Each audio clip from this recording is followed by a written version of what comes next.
मुल्क में 2024 जे आम चूंडुनि बाद क़ौमी असेंबली ऐं सूबाई असेंबलियुनि जे रहियल चूंड तकनि ते ज़मनी चूंडूं 21 अप्रैल 2024 ते थी रहियूं आहिनि। इलेक्शन कमीशन ऑफ पाकिस्तान तरफ़ां जारी कयल नोटिफिकेशन मूजिबि क़ौमी असेंबलीअ जे 5 चूंड तकनि समेत ख़ैबर पख्तूनख्वा ऐं बलोचिस्तान जे ॿिनि सूबाई असेंबलियुनि जॾहिं त पंजाब जे 12 सूबाई असेंबलीअ जे चूंड तकनि समेत टोटल 21 चूंड तकनि ते चूंडूं रिथियल आहिनि। इलेक्शन कमीशन जी दरख़्वास्त ते वफ़ाक़ी हुकूमत तरफ़ां इलेक्शन जी सिक्योरिटीअ लाइ सिविल आर्म फोर्स ऐं फ़ौज जी मुक़ररी पिणु कई वई आहे।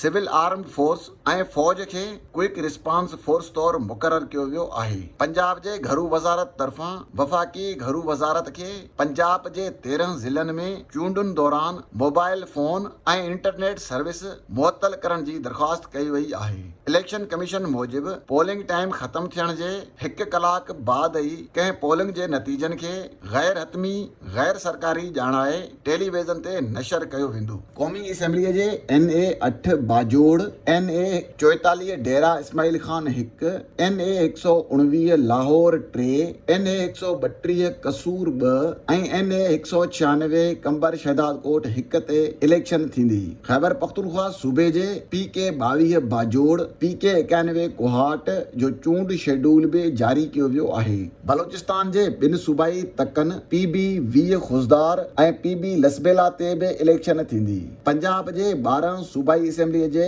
चूंड तकनि PP 22 चकवाल कम Talagang, PP 32 Gujarat, PP 36 Wazirabad, PP 54 narwhal, PP 93 बखिर, PP 139 Sheikhupura, PP 147 Lahore 3, PP 149 Lahore 5, PP 158 Lahore 14, PP 164 Lahore 20, PP 266 रहीम यार ख़ान, PP 290 डेरा गादी ख़ान ते नंढी चूंड रिथियल आहे।